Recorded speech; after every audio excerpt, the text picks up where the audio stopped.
Hello friends, welcome back to T point tech. Student, C plus plus की series में previous video में हमने cover किया hierarchical inheritance. इस वीडियो में हम कवर करने जा रहे हैं कंस्ट्रक्टर इन ड्राइव क्लास।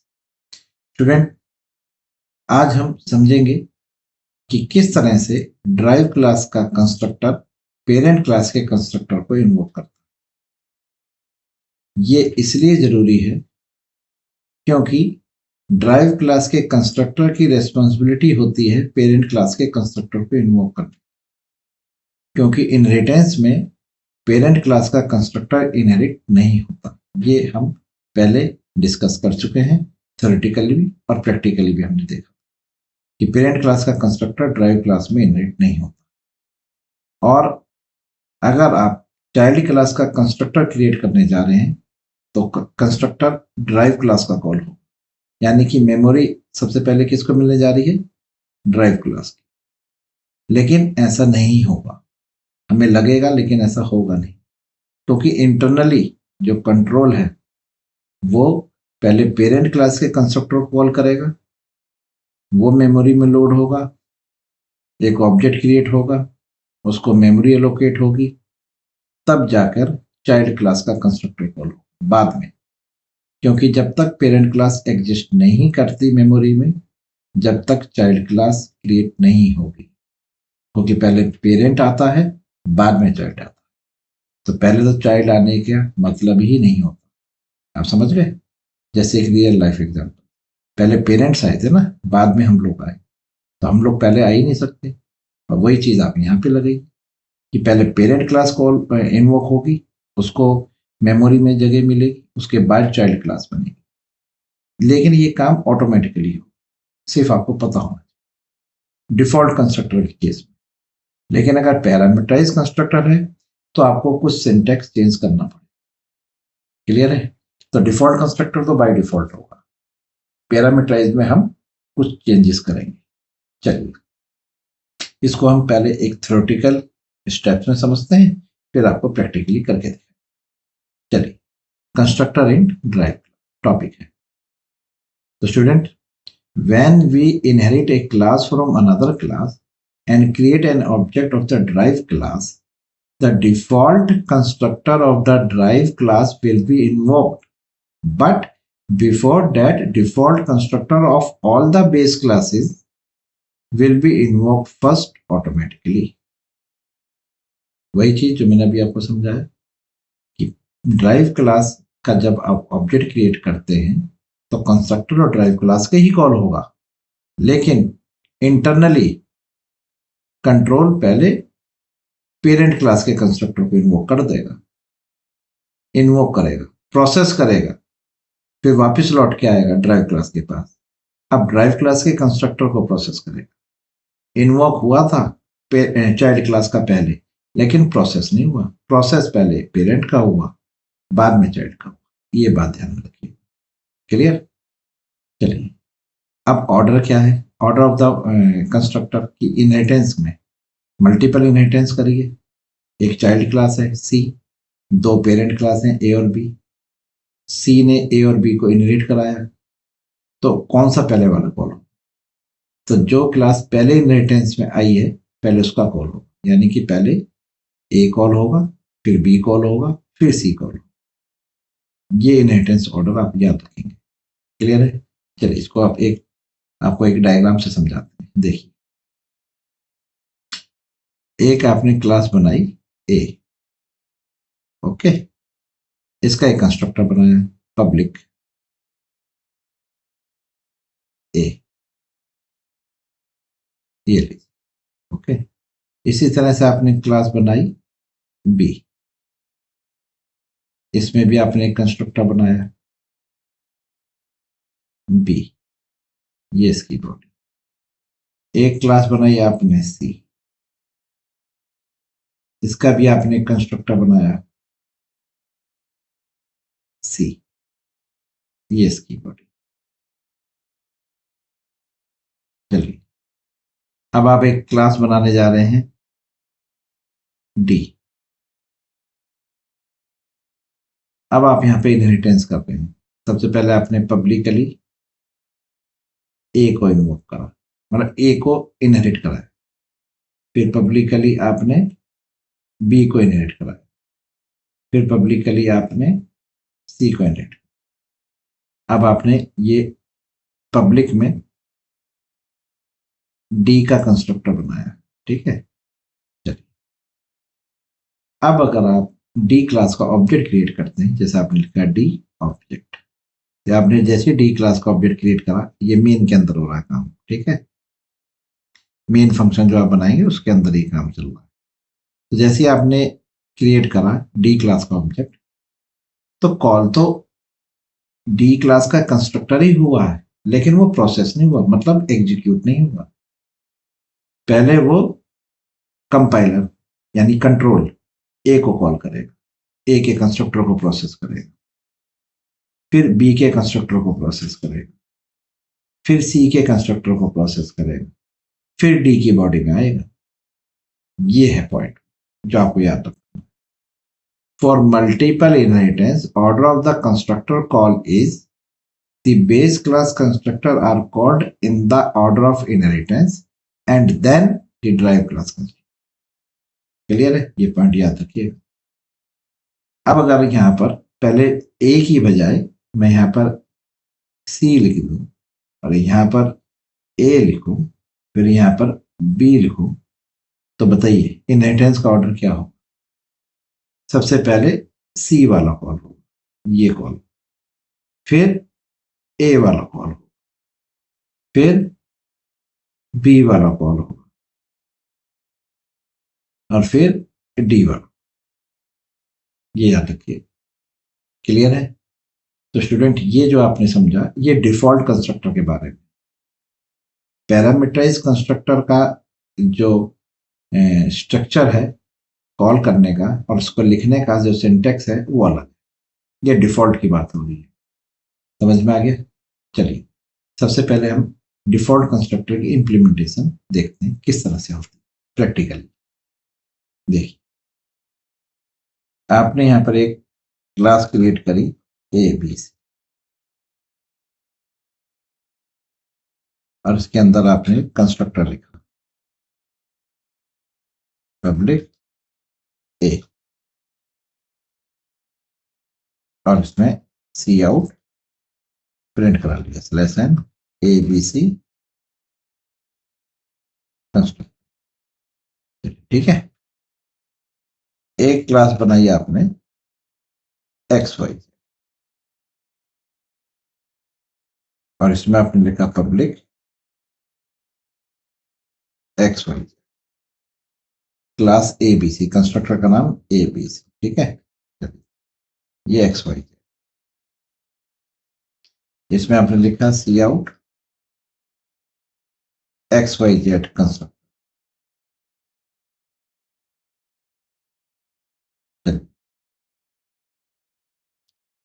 अब आता है आपका क्लास एम एन, इसमें भी आपने पब्लिक में कंस्ट्रक्टर बनाया M N, cout plus N M N O constructor. चलिए, ये आपके तीन क्लासेस बन के तैयार हुई है, ए बी सी, एक एक्स वाई जेड और एक एम एन। ठीक है। अब आप एक क्लास बना रहे हैं, चाइल्ड क्लास, जिस क्लास का नाम आपने रखा मूव, कोई भी नाम रख सकते हैं। फिर आपने यहाँ पर पब्लिकली इनहेरिट कराया ए बी सी को, फिर पब्लिकली इनहेरिट कराया आपने एक्स वाई जेड को, फिर पब्लिकली आपने इनहेरिट कराया एम एन ओ। अब आपने यहाँ पर मून का भी कंस्ट्रक्टर डिक्लेयर करा, तो आपने लिखा पब्लिक मून। ठीक, और यहाँ लिखा आपने सी आउट प्लस एन मून।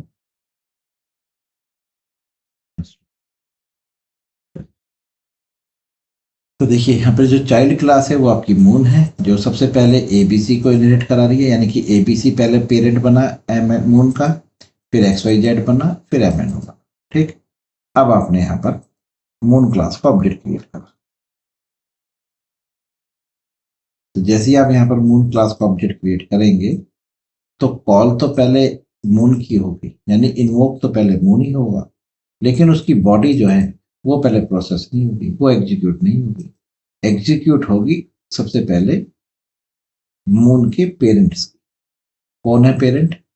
पहले एबीसी, तो सबसे पहले एबीसी वाला कंस्ट्रक्टर इन्वोक हुआ और उसकी बॉडी एग्जीक्यूट हो गई। ठीक है, चाइल्ड क्लास से पहले। फिर एक्स वाई जेड वाला हुआ और उसकी बॉडी एग्जीक्यूट कर दी। फिर एम एन ओ हुआ, उसकी बॉडी एग्जीक्यूट करी। फिर इसके बाद मून का नंबर आएगा सबसे बाद में। लीजिए देखिए, रन करके देखिए। देखिए पहले ए बी सी, फिर एक्स वाई जेड, फिर एम एन ओ, फिर मून। क्लियर है? समझ में आ गया? कोई डाउट?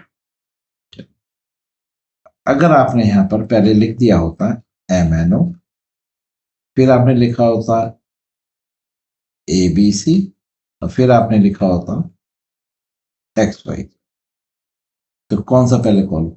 पहले एम एन ओ कॉल करेगा, फिर एबीसी को कॉल करेगा, फिर एक्स वाई जेड को कॉल करेगा, फिर मून को कॉल करेगा। ये देखिए, इनहेरिटेंस के ऑर्डर के हिसाब से कंस्ट्रक्टर कॉल देख लीजिए। पहले एम एन ओ, फिर एबीसी, फिर एक्स वाई जेड, फिर मून, यानी सबसे बाद में चाइल्ड क्लास। लेकिन ऑब्जेक्ट किसका बनाया आपने? चाइल्ड। कंस्ट्रक्टर किसके कॉल हुए पहले? पेरेंट। क्लियर है? अब ये हुआ कैसे होगा? ये इम्प्लिसिट हो रहा है ना स्टूडेंट्स, लेकिन ये हुआ कैसे, इम्प्लिसिट भी कैसे हुआ? तो ध्यान रखिएगा, जो आपके चाइल्ड क्लास के कंस्ट्रक्टर है, ये है ना सिग्नेचर, इसके आगे जो आपका कंपाइलर है या कंट्रोल है वो कॉलन लगा के इस तरह से लिखता है, M N O comma A B C comma X Y. ये इस तरह से लिखा जाता है इम्प्लिसिटली। कंस्ट्रक्टर के कॉल ऑब्जेक्ट बनेगा, ऑब्जेक्ट बनते ही चाइल्ड क्लास का कंस्ट्रक्टर को होगा। अब ये सिग्नेचर में लिख दिया गया, तो पहले ये पूरा सिग्नेचर रीड करेगा ना, उसके बाद तो बॉडी में जाएगा। तो सिग्नेचर में पहले क्या कॉल हुआ? ओबी का कॉल हुआ, मून के पास पहुंचा। मून के सिग्नेचर में पहले एम एन ओ है, पहले एम एन ओ का कंस्ट्रक्टर कॉल हो, फिर एबीसी का कंस्ट्रक्टर कॉल होगा, फिर एक्स वाई जेड का कंस्ट्रक्टर कॉल होगा, उसके बाद मून का, यानी कि मून की बॉडी बाद में।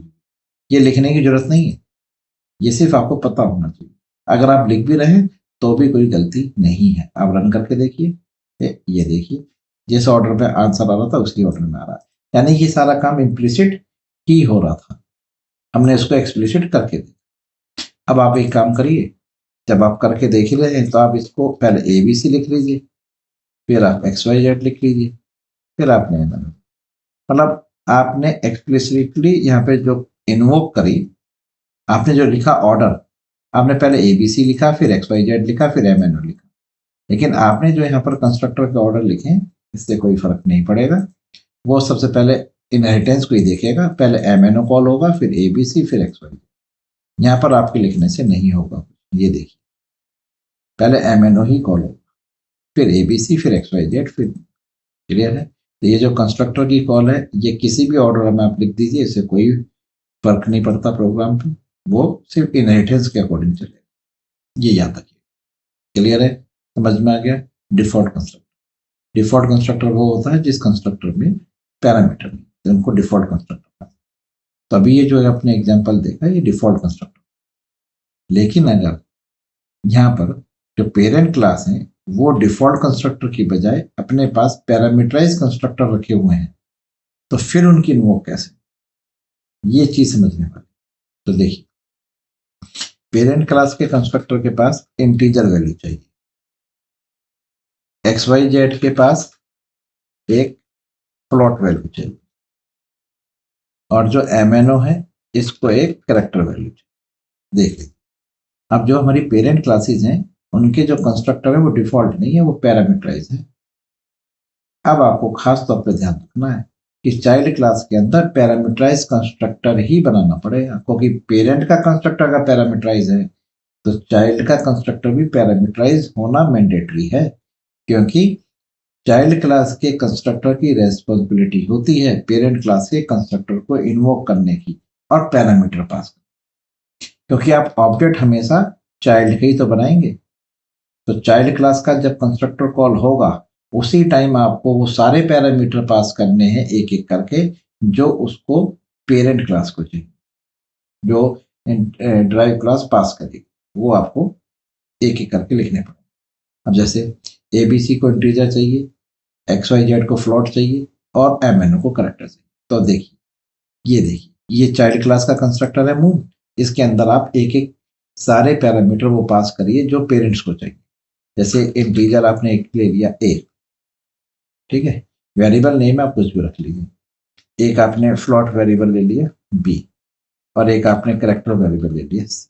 ओके, अब आप यहाँ पे ऑब्जेक्ट क्रिएट होते ही चाइल्ड क्लास का ये सारी वैल्यू पास करिए। इंटीजर वैल्यू पास करिए आपने 100, फ्लोट वैल्यू पास करी 85.41 एफ, और एक करेक्टर वैल्यू पास करी आपने डब्ल्यू।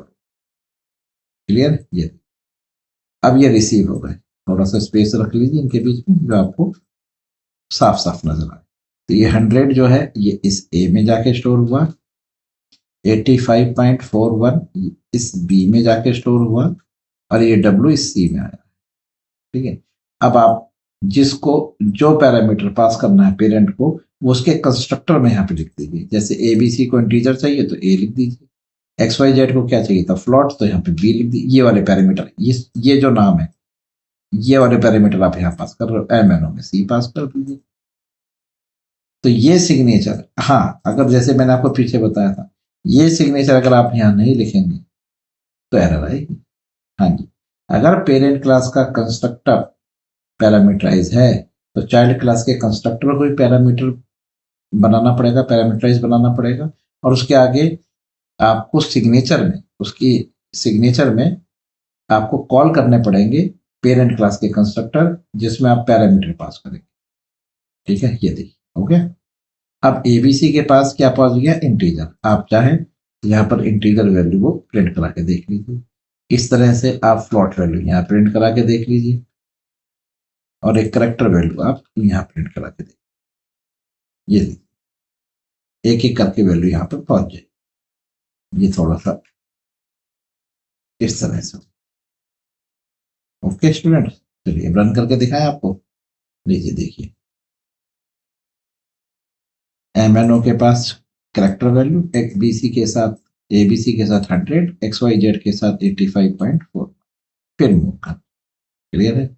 अब ये ऑर्डर क्यों चेंज हो गया, आपने तो पहले एबीसी लिखा था फिर एक्स वाई जेड, बताया ये जो इनहेरिटेड पहले हो रहा है, इनहेरिटेंस किसकी हो रही है, एमएनओ, तो पहले ये वाला कंस्ट्रक्टर कॉल होगा, फिर एबीसी, फिर ये वाला कॉल, फिर एक्स वाई जेड, फिर ये कॉल, और सबसे बाद में मूव। क्लियर है? समझ में आ गया student, constructor in drive class. चलिए, इस वीडियो में इतना ही। अगर ये वीडियो आपको समझ में आई, अच्छी लगी, ये एग्जाम्पल आपको समझ में आया, तो इस वीडियो को लाइक करिए, कमेंट्स करिए, और अगर आप हमारे चैनल पर नए हैं हमारे चैनल को सब्सक्राइब। नेक्स्ट वीडियो में हम आपको बताएंगे कि वर्चुअल इनहेरिटेंस के दौरान कंस्ट्रक्टर कैसे कॉल हो। चलिए, तब तक के लिए good bye, thank you very much.